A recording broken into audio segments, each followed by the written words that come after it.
Alors, les amis, comme vous le savez, Gérard Depardieu, bon, ça a été la polémique en ce moment. Pour ce qui est de moi, j'avoue que j'ai pas eu le temps de jeter un coup d'œil à cette affaire. Nous n'avons pas eu le temps.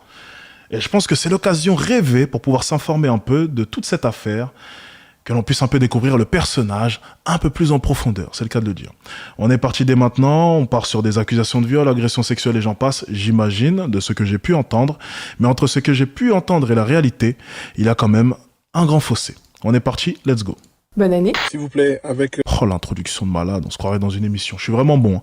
Bon, un peu de sérieux, on est parti. les bonnes années, nouvel an. Laissez-moi avec ça, pardon. Et quoi de mieux pour commencer l'année que de parler d'un sujet bien sensible, bien clivant, bien démonétisé. Je vous rappelle d'ailleurs que si vous voulez nous soutenir, vous pouvez vous abonner, partager. Ah, parce que cette vidéo sera démonétisée. Bien, ok, donc je viens de perdre de l'argent. Écoutez, alors, à ce moment précis, Alexis Chance, qui a besoin de payer son loyer plutôt cher à Dubaï, est en train de se poser la question. Vais-je regarder cette vidéo en sachant qu'elle va être démonétisée? Est-ce qu'on regarde la vidéo, les gars? À vous de me dire. On regarde la vidéo, oui ou non? Je vais pas être payé pour la regarder. Mais en même temps, j'ai envie de la regarder. Je vais pas vous mentir. Et j'aime bien me faire plaisir. Est-ce qu'on regarde la vidéo, oui ou non? Est-ce qu'on agit comme un bon capitaliste et on ne regarde pas la vidéo? Ou bien est-ce qu'on regarde cette vidéo? Dites-moi. Je sais pas trop. On va être démonétisé. Vous savez quoi? On la regarde. Tant pis. Allez, let's go. On la regarde. J'ai commenté et encore mieux, acheté le journal. Gérard Depardieu, donc.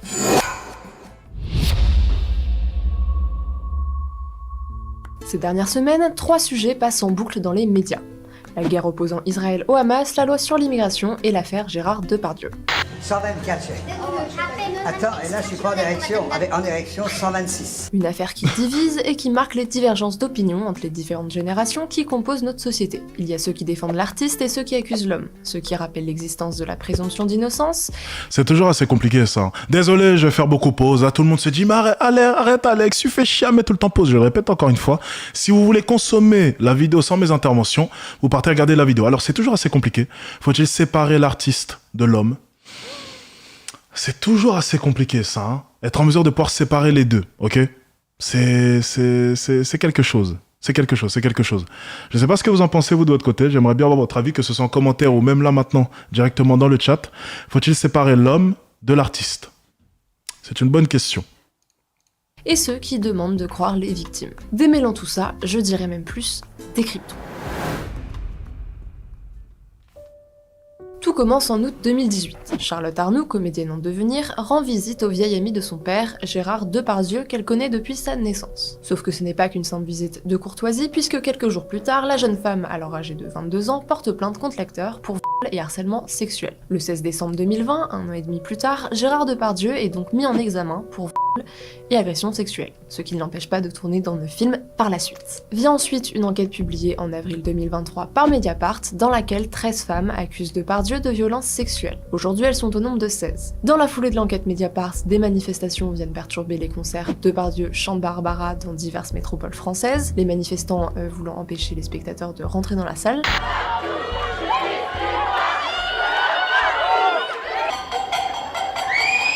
En octobre, l'acteur répond aux accusations. Toujours assez compliqué, bien entendu. Hein. Les jugements n'étant pas encore passés, on est déjà en train de l'incriminer, j'imagine. Je vais pas vous mentir, j'ai vu des extraits d'un reportage auquel est-ce qu'il a participé. Effectivement, les extraits, ça donne froid dans le dos, mine de rien. Alors, je suis pour la présomption d'innocence, donc j'ai du mal à me prononcer tant que le jugement n'est pas encore passé. Mais à la suite de ce reportage, je dois vous avouer une chose, il faudrait être dans le déni pour ne pas reconnaître que il est quand même assez suspect, mine de rien. Il est quand même très suspect. Et le reportage lui faisait vraiment froid dans le dos. J'ai eu un certain dégoût en regardant ce reportage, je ne vais pas vous mentir. Enfin, les extraits de ce reportage, encore une fois. Peu importe que ce soit de l'humour ou non, je trouve que certains de ses propos étaient déplacés, certaines de ses blagues l'étaient tout autant. Si on peut qualifier ça de blague au final. Pour moi, il n'y avait rien de drôle. On peut rigoler de tout, mais je pense que le rire a ses limites. Et je pense qu'on a trouvé la limite du rire, c'est peut-être les enfants. Tu vois, on peut rire de tout, selon moi. D'énormément de choses. Les enfants, c'est toujours assez compliqué. Tu vois, lorsque ça touche aux enfants, c'est quand même assez sensible et ça provoque vite du dégoût. J'ai du mal à rire d'enfants. Je dois vous avouer une chose. Je peux rire de tout, mais d'enfant, c'est compliqué. Enfin, si je ne peux pas rire d'enfant, techniquement, je ne peux pas rire de tout. Vous m'avez compris.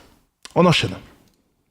Dans une lettre ouverte publiée au Figaro afin de dire sa vérité. Jamais, au grand jamais, je n'ai abusé d'une femme. Faire du mal à une femme, ce serait comme donner des coups de pied dans le ventre de ma propre mère. Une femme est venue chez moi une première fois, le pas léger montant de son plein gré dans ma chambre. Elle dit aujourd'hui y avoir été violée. Elle y est revenue une seconde fois. Il n'y a jamais eu entre nous ni contrainte, ni violence, ni protestation. Elle voulait chanter avec moi les chansons de Barbara au cirque d'hiver. Je lui ai dit non, elle a porté plainte. Puis le coup de grâce pour l'interprète de Cyrano de Bergerac vient le 7 décembre dernier avec la diffusion sur France 2 de l'émission hebdomadaire Complément d'enquête Gérard Depardieu, La chute de l'ogre. Les images de ce reportage datent de 2018 et proviennent d'un film réalisé par Yann Moix sur la visite de Gérard Depardieu en Corée du Nord, alors invité pour célébrer les 70 ans du régime. Sauf que l'acteur a eu un comportement si dérangeant que le projet a été avorté et les images ont par la suite été confiées à France 2. Ça c'est selon Tristan Walex, le présentateur de Complément d'enquête. L'agence de production propriétaire des images nous les a finalement confiées. Yann Moix dit lui qu'on lui a volé les images. Ah bah, je vais les attaquer, ça va coûter très cher. Ah oui. D'abord, il y a un abus de confiance, et puis c'est un vol. Je suis propriétaire de ces images. Dans ce reportage, on peut entendre le témoignage de plusieurs femmes ayant travaillé sur les mêmes tournages que Depardieu et qui l'accusent d'agression sexuelle, donc la plupart dénoncent des pelotages non consentis. Par contre, attention, dans le reportage, ils considèrent aussi les blagues obscènes comme des agressions sexuelles, ce qui est assez malhonnête. Marilène Andrin est régisseuse et reste traumatisée par sa rencontre avec Gérard Depardieu. Et tout d'un coup, je sais pas, ça parle de bites. Donc il me dit, toi, tu les aimes petites et qui grossissent en bouche. Alors oui, selon ta sensibilité, tu peux le vivre comme une agression, mais selon la définition donnée sur... C'est pas drôle, hein, mais bon, on peut pas qualifier ça d'agression. Je suis désolé, ça m'a fait rire, c'est pas très sérieux. C'est la fatigue, les gars, je sors de ma maladie, vous le savez, c'est la fatigue. Sur le site du service public, une agression sexuelle est physique. Ça n'enlève rien au fait que ce sont des paroles irrespectueuses qui peuvent blesser ou traumatiser dans le cas de Marilène. Encore une fois, c'est en fonction de la sensibilité. Ce n'est toutefois pas ces témoignages qui vont faire le plus parler de ce reportage, mais les images de l'acteur en Corée du Nord, qui enchaîne remarques graveleuses, blagues misogynes bien lourdes et surtout qui sexualise une gamine de 10 ans sur un cheval. J'ai une poutre dans le caleçon. Cette petite chatte. Ah merde, je vous c'est normal, c'est des grosses salles. Après ce reportage, deux autres femmes portent plainte. La première est une comédienne française qui... C'est lunaire, hein, quand même. Ce reportage était vraiment lunaire. Enfin, je me demande simplement si c'est pas devenu un vieux sénile. Enfin, pour le coup, il avait pas l'air réellement conscient qu'il y avait des caméras. Enfin, c'est... Aucune personne consciente ne peut sortir ce genre de choses devant une caméra. Même le plus gros pervers au monde ne peut pas sortir des choses comme cela devant les caméras. Je pense qu'il a pris de l'âge, je pense que ça fait un moment qu'il est devant les caméras et je pense qu'il n'a tout simplement plus de pression. Je pense qu'il se sent si intouchable. Il se sentait du moins intouchable. Et donc il se permet de dire un peu tout ce qu'il veut. Et je pense qu'il l'est. Pour être tout à fait honnête avec vous, je pense qu'il l'est. Je pense qu'il est intouchable. Je ne pense pas qu'il soit si inquiet que cela. Pour être honnête avec vous. Donc, a-t-il réellement tort de se donner autant de liberté ? Non, je ne pense pas. Je pense que les gens seront toujours derrière lui. Et tant qu'il n'y aura pas de preuves directes, de preuves concrètes, ok, il ne sera jamais en danger. Jamais.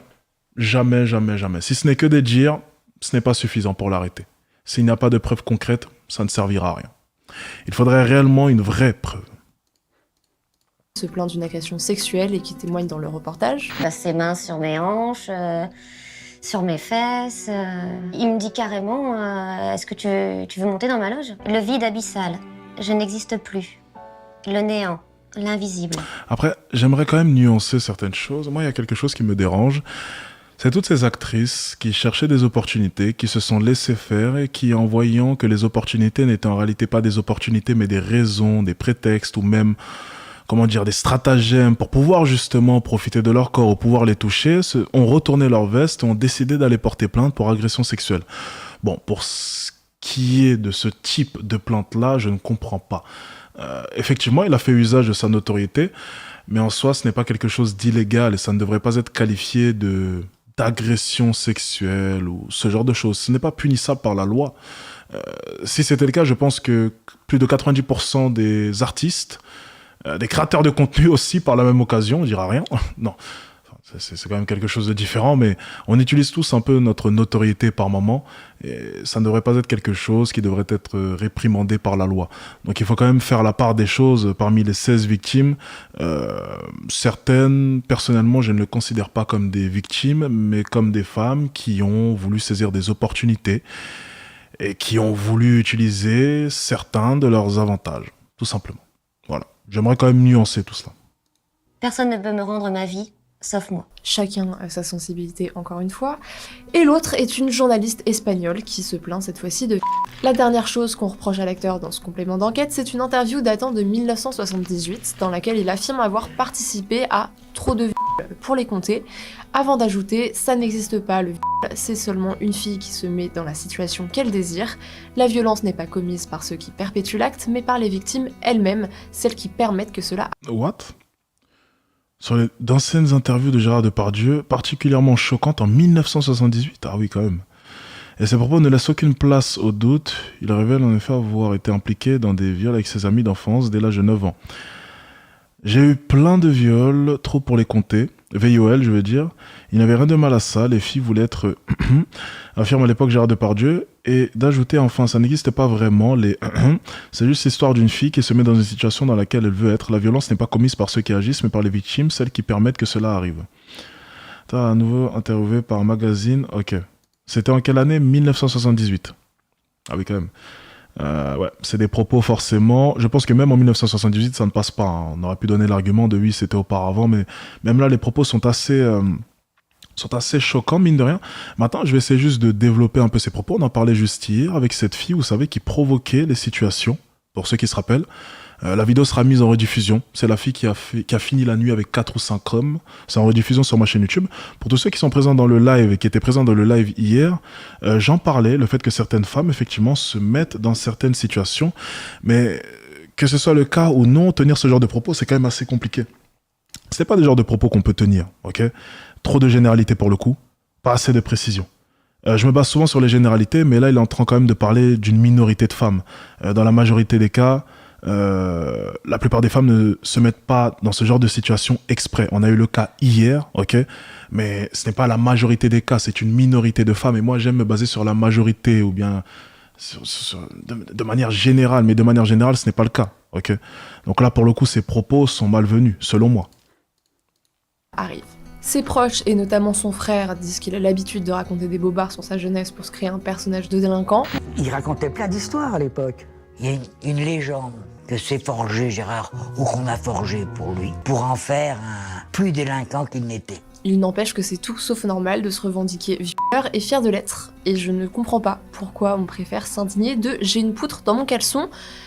Mais enfin bon, soit. Ça c'était pour le récap des faits, intéressons-nous maintenant plus en détail aux différentes accusations. Et commençons directement par l'accusation de Charlotte Arnoult, celle qui a lancé cette affaire. Dans le reportage de complément d'enquête, Charlotte Arnoult témoigne donc de sa supposée agression. Elle parle de pénétration digitale et de non consentie. Alors attendez, si on parle... Alors là, par exemple, ça va être intéressant. Si c'est Charlotte Arnoult...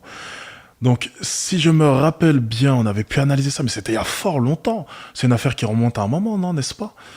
C'était bien cette fille qui, pourtant, par message, ne montrait aucun signe d'une victime qui aurait subi un VIOL et qui, au contraire, avait envie de revoir l'artiste encore. Si c'est elle, en tout cas, c'est très bizarre. Regardez, on va regarder l'histoire, ok? On va regarder ça. Si c'est l'histoire dont je pense, vous allez être surpris. Tout comme j'ai été surpris. Regardons. Elle se dit sous le choc en sortant du logement de l'acteur, et quand il la rappelle pour la revoir 6 jours plus tard, elle y retourne pour, selon ses dires, tout lui balancer, en gros lui dire à quel point il lui a fait du mal, sauf qu'il la viole à nouveau, et c'est là qu'elle décide de porter plainte. Alors, je ne suis pas psy, et Dieu merci je me suis jamais fait violer, donc je ne sais pas si c'est courant de retourner voir son agresseur 6 jours après avoir subi un tel traumatisme, j'aurais tendance à dire que non. Après, est-ce qu'une femme de 22 ans aurait envie d'avoir un rapport consenti avec Depardieu ? J'aurais tendance à dire que non aussi. Dans tous les cas, une partie de leur échange, on va dire, a été filmée par des caméras de vidéosurveillance, et dans leur rapport, les enquêteurs désignent Charlotte comme étant calme sur les images, décontractée, et qu'elle semble parfois rire. Et ce, même lorsqu'elle quitte le domicile de l'acteur. Bon, ce sont que des images sans son, donc c'est à prendre avec des pincettes. Ensuite, ce n'est pas un comportement anormal quand une femme ou un homme subit un viol. peut être en état de sidération et par conséquent être totalement paralysé et se dissocier de son corps. C'est comme ça en tout cas que la comédienne explique son comportement. Depardieu, lui, dément les faits. Sachant qu'il n'y a pas de caméra de surveillance dans les chambres, lieu où se serait déroulée la majeure partie de l'agression, il n'est pas possible d'établir si l'acteur est innocent ou bien s'il est coupable. Par contre, une chose Il y avait des SMS pourtant. qui va intriguer les enquêteurs, ce sont les messages envoyés par Charlotte Arnoux C'est ça. après le 13 août. Quand Depardieu lui envoie un message, 5 jours après le deuxième allégué, pour savoir si elle avait travaillé sa pièce de Molière, elle répond « Mon doux Gérard, j'ai appris la scène et j'espère la travailler avec vous bientôt ». Le même mois, elle envoie un mail à l'actrice Fanny Ardant dans lequel elle dit à propos de Gérard « Quel homme ». Ces échanges ne sont pas relatés dans le reportage de complément d'enquête, je trouvais donc important le fait d'ajouter un peu de nuance. Est-ce que pour autant ça fait de Depardieu un martyr innocent ? C'est bizarre. Ouais, il faut quand même nuancer, c'est important quand même d'apporter cette nuance. Lorsqu'un homme est accusé de tout un tas de viols, il faut quand même nuancer. Il ne peut pas être coupable de tout. Ok, je pense que... Si vous voulez mon avis le plus honnête, ok, vraiment mon avis, je ne dis pas que c'est une vérité, je donne simplement mon avis et c'est mon droit, je pense qu'il a dû déraper. Et pas qu'une fois. Pas qu'une fois. Mais je pense aussi que certaines femmes ont voulu profiter. Tout simplement. Et saisir les opportunités qui leur étaient proposées. C'est mon avis. Tout simplement. Non, il reste un vieil obsédé sexuel avec le même humour douteux que Bigard, qui ne peut pas s'empêcher de grogner comme un animal et de faire un commentaire déplacé dès qu'il croise une femme. Ta petite moule qui doit être bien touffue, bien poilue. Pourquoi tu montes pas à cheval? Ça fait du bien, tu sais.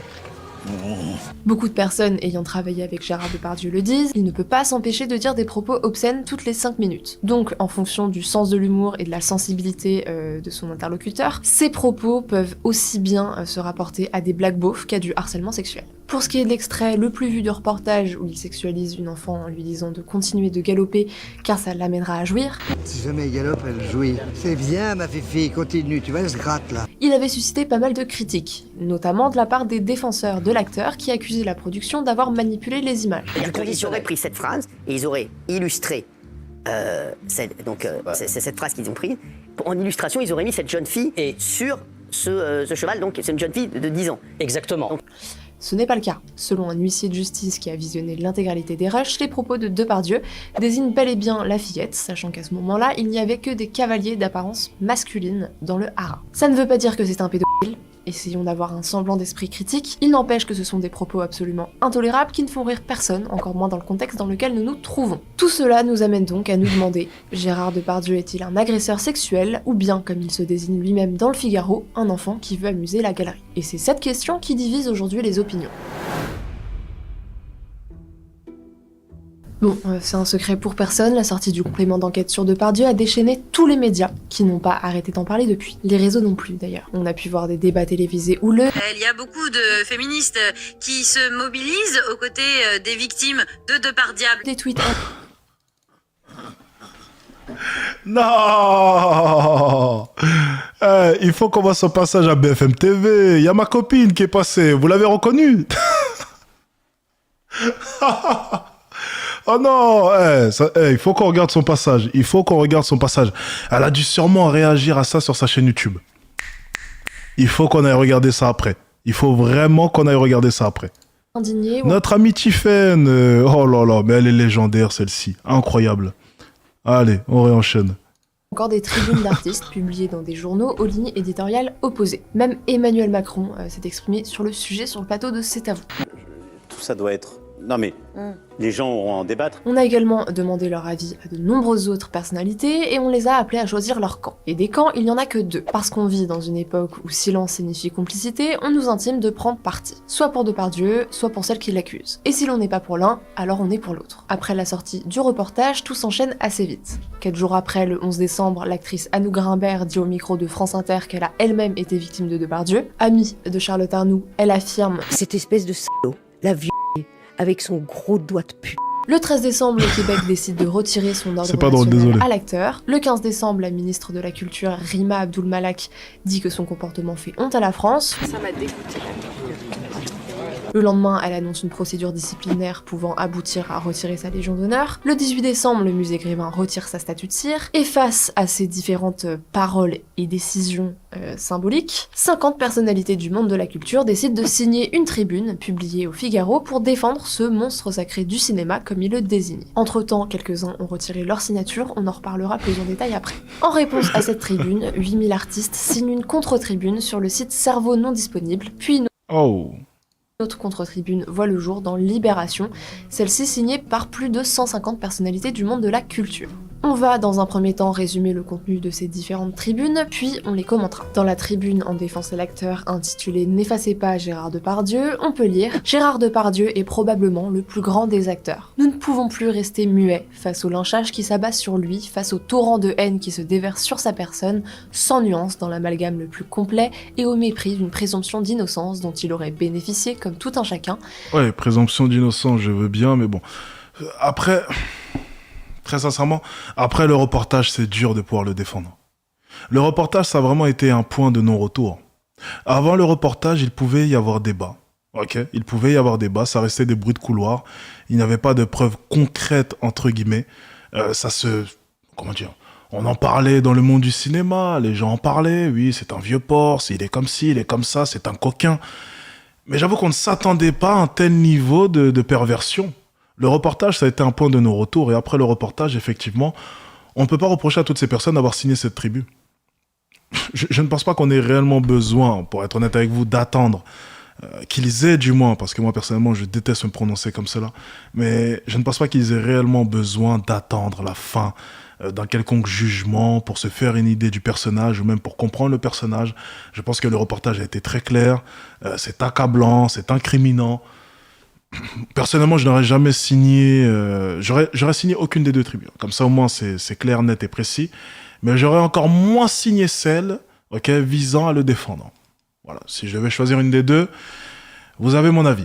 Personnellement, j'aurais signé aucune des deux. Mais si je n'avais pas le choix, je ne l'aurais pas défendu, pour être honnête avec vous. C'est quand même assez clair. Je ne suis pas dans le déni, je suis honnête. J'ai des yeux, j'ai des oreilles, je sais me faire une idée. C'est le but de cette chaîne, ne pas être dans le déni. Et là, en n'étant pas dans le déni, c'est bien trop clair pour moi.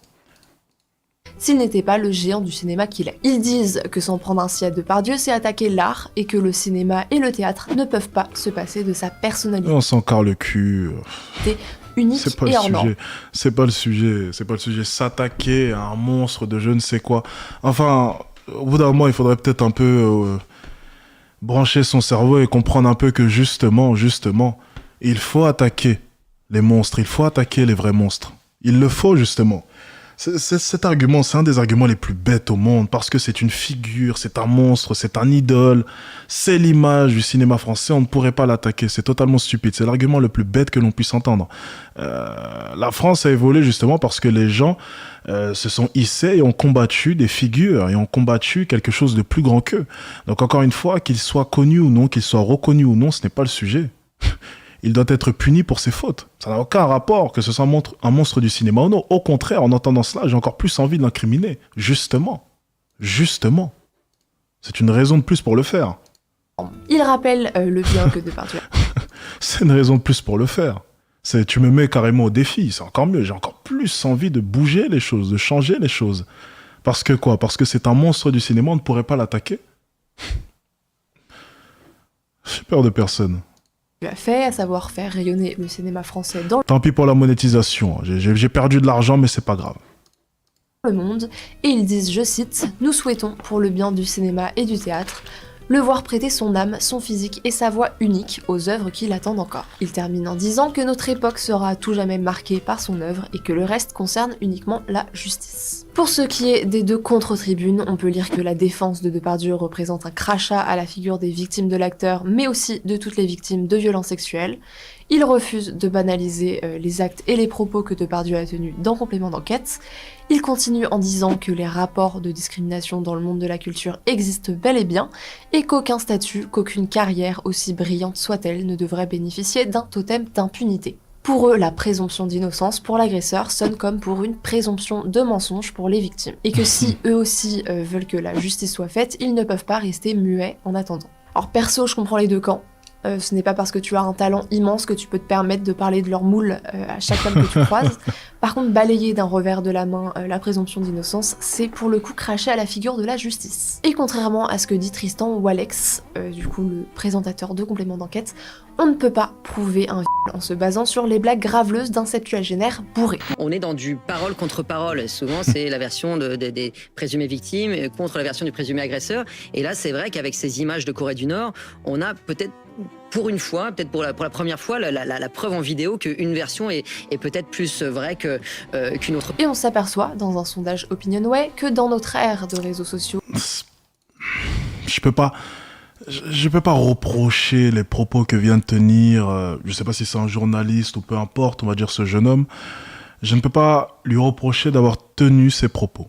Voilà. Je vais être honnête avec vous, je ne peux pas lui reprocher cela. Je pense qu'on a tous pensé la même chose pour le coup. Donc je peux pas lui reprocher. Et d'informations instantanées, le balayage de la présomption d'innocence n'est pas le fait de quelques cas isolés. En effet, 2/3 des Français pensent que la présomption d'innocence ne devrait pas exister pour les personnalités publiques quand il s'agit de violences sexuelles ou domestiques. Près du quart estiment même que la personnalité doit démissionner à partir du moment où elle est mise en cause dans les médias. Et quand on y regarde de plus près, on s'aperçoit que ce sont les jeunes, soit les 25-34 ans, qui sont le plus intransigeants sur la question, puisque 77% d'entre eux estiment qu'une personnalité doit démissionner avant condamnation devant la justice. On voit Bon, too much, too much. donc qu'il y a une réelle scission d'opinion entre les différentes générations. D'un côté, on a les signataires de la tribune en défense à Depardieu qui ont une moyenne d'âge assez élevée, avec par exemple Benoît Poelvoorde, Gérard Darmon, Carla Bruni, Carole Bouquet, Nathalie Baye. Et de l'autre, on a la contre-tribune. Il a vraiment écrit Colomb comme ça, lui? C'est pas grave. Qui présente bien plus de jeunes signataires tels que Louane, Angèle, Léna Situation, Camille et Justine, ou encore Médine. Il n'est évidemment pas seulement question de l'âge, comme le démontre un sondage du Point, les avis divergent aussi en fonction du niveau d'études et des idées politiques. Mais qu'est-ce qui a changé ? Pourquoi, quand il y a 10 ans, au micro du Petit Journal, Depardieu disait chatte et sexe, ça faisait rire tout le monde et personne ne s'indignait. Petit journal, le sexe. Car, qu'on se le dise, le comportement de Depardieu n'a rien de nouveau. Il ne s'est jamais comporté comme un aristocrate et c'est ce côté bourrin que les gens appréciaient chez lui. L'autre fois, j'en ai mangé une chiasse. Donc pourquoi aujourd'hui ces blagues salaces ne passent-elles plus ? Eh bien, une des principales raisons, c'est le mouvement MeToo. 5 octobre 2000. Et après, bon, il a quand même level up en termes de blagues. Je pense que même auparavant, il aurait fait des blagues sur les petites filles, ça ne serait pas passé. Peut-être dans les années 70, peut-être, mais à l'époque du Petit Journal ou peu importe, ça ne serait pas passé. Il y a quand même une différence entre dire sexe ou bien faire des blagues sur sa chiasse et puis parler de petites filles. Bon, il y a quand même un gouffre. Je pense qu'il a pris ses aises au fur et à mesure des années aussi, hein, il faut le souligner. 2017, un article du New York Times ébranle l'industrie du cinéma. Harvey Weinstein, et me dites pas Nini, ça se prononce Weinstein parce que pour une fois j'ai regardé la prononciation sur internet. Harvey Weinstein, donc l'un des producteurs les plus célèbres d'Hollywood, est accusé d'avoir harcelé sexuellement de nombreuses femmes pendant plus de 30 ans. 5 jours plus tard, d'autres accusations, cette fois pour agression sexuelle, sont portées contre lui dans The New Yorker. Le 15 octobre, l'actrice Alyssa Milano lance alors le hashtag MeToo sur MeToo, le fameux Twitter, relançant le mouvement de la militante Tarana Burke.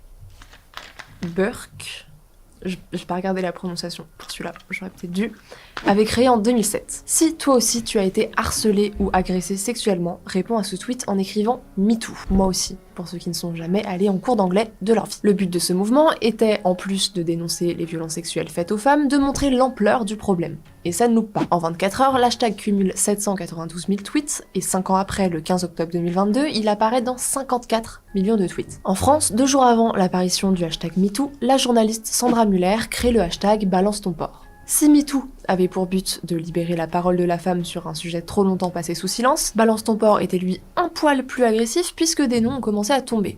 À commencer par celui d'Éric Brion, ex-patron d'Equidia, que la journaliste a accusé de harcèlement sexuel dans le premier tweet d'une longue série. Et avec ces diverses accusations, une question va se soulever. Il avait écrit quoi? Attendez, non c'est... Oh le porc. Ah ouais là on est sur un niveau là, j'aime bien. Attendez. Accusé de harcèlement sexuel. Alors, tu as des gros seins, tu es mon type de femme, je vais te faire jouir toute la nuit. Ex-patron de Equidia. Qui l'a accusé? Sandra Muller. Ok, attendez. On va faire juste une vérification. Veuillez m'excuser, on va faire une vérification. Alors, je suis désolé, on fait bien notre travail ici. Donc on fait des vérifications. Alors, de qui est-ce qu'il parle?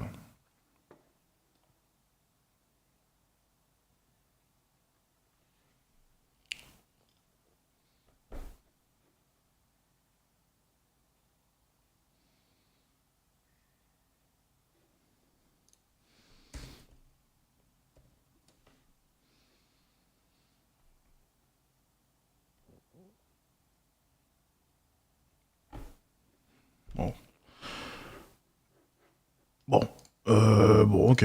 Sexuel dans le premier tweet d'une longue série. Et avec ces diverses accusations, une question va se soulever.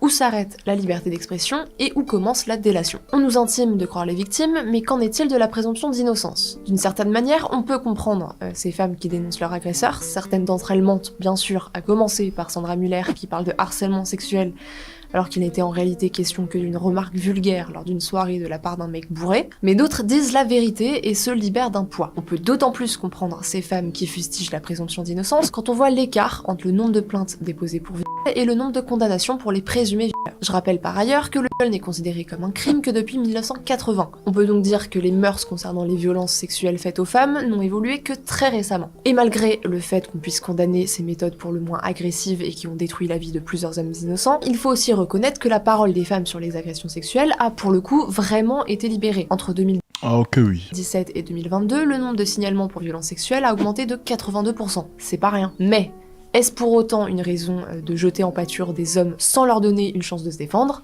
C'est ce que dénonçait en 2018 un collectif de 100 femmes dans une tribune chapeautée par Catherine Deneuve et publiée sur Le Monde. À la suite de l'affaire Weinstein, a eu lieu une légitime prise de conscience des violences sexuelles exercées sur les femmes, notamment dans le cadre professionnel où certains hommes abusent de leur pouvoir. Elle était nécessaire, mais cette libération de la parole se retourne aujourd'hui en son contraire. On nous intime de parler comme il faut, de taire ce qui fâche, et celles qui refusent de se plier à de telles injonctions sont regardées comme des traîtresses, des complices. Et c'est ce qu'on voit aujourd'hui avec l'affaire Depardieu. Ceux qui osent apporter de la nuance ou défendre la présomption d'innocence sont eux aussi condamnés au tribunal médiatique. Kev Adams, par exemple, avait dit de Gérard Depardieu qu'il avait adoré tourner avec lui dans Maison de retraite et qu'il n'avait jamais assisté à des comportements déplacés de sa part. S'il a été irrespectueux de quelconque manière que ce soit avec qui que ce soit, évidemment qu'il doit être puni pour ça, peu importe ce qu'il a fait ou ce qu'il a construit. Maintenant, moi, j'ai pas assisté à ça, je l'ai pas vu de mes yeux. Au final, il a été publiquement affiché par Camille et Justine et a été accusé de le défendre. L'actrice Victoria Abril, signataire de la tribune de soutien à Depardieu, s'était elle fait accuser d'agression sexuelle sur Twitter par sa partenaire à l'écran Lucie Lucas, qui s'est ensuite rétracté quand Abril a porté plainte pour diffamation. L'acteur Pierre Richard, lui aussi signataire de la tribune, avait été déchu de son titre d'ambassadeur de l'association Les Papillons, qui s'est ensuite dit de nouveau prête à travailler avec lui quand il a décidé de retirer sa signature. Et Pierre Richard n'est pas le seul à avoir rétropédalé de cette tribune. On peut citer les noms de Nadine Trintignant, José Dayan, Carole Bouquet, Jacques Weber, qui se sont tous dit mal à l'aise quand ils ont su que l'instigateur de cette tribune, Yanis Eziadi, était de droite. Jacques Weber est même allé plus loin en disant que sa signature avait été un autre rôle. Défendre la présomption d'innocence, oui, mais pas avec n'importe qui. Si cette affaire fait autant parler d'elle, c'est parce que Gérard Depardieu a une place d'honneur dans le paysage culturel français, et ce depuis des années. Par conséquent, ça rend ses agissements d'autant plus graves pour ses détracteurs, et sa défense d'autant plus nécessaire pour ses soutiens. Est-ce qu'on va se rendre compte, à l'image de Johnny Depp lorsqu'il était accusé de violence conjugale envers sa compagne Amber Heard, que tout ceci n'était qu'un coup monté? Est-ce qu'à l'inverse, les témoignages sont véridiques et à l'image d'Harvey Weinstein auront permis de mettre fin aux agissements d'un prédateur sexuel? Eh bien ça, seule la justice nous le dira. Et si Depardieu s'avère être coupable des crimes dont on l'accuse, est-ce que ça justifie pour autant le fait de l'effacer comme tente de le faire France Télévisions en annulant la programmation de l'ensemble des films dans lesquels il joue? Je rappelle qu'un film ne se résume pas à son acteur principal. Ah oui, il y a tout un tas de personnes qui ont bossé là-dessus. Il y a d'autres acteurs, il y a des techniciens, il y a des caméramans, il y a des producteurs, enfin... Il y a un réalisateur, un scénariste, un ingé son, un monteur, un chef opérateur. D'où ma question, faut-il séparer non pas l'homme de l'artiste, mais l'œuvre de l'artiste? Vous avez 4 heures. C'est une très bonne question à la fin, ça soulève énormément de questions. Et oui, pour le coup, est-ce qu'on devrait condamner les films de Gérard Depardieu? Est-ce qu'on devrait du coup, par la même occasion, condamner toutes les personnes qui ont pu bosser sur ces projets? le réalisateur qui a bossé là-dessus, les autres acteurs aussi par la même occasion. Est-ce qu'on devrait pénaliser tout le monde pour les agissements d'une seule personne? J'attends votre réponse en commentaire.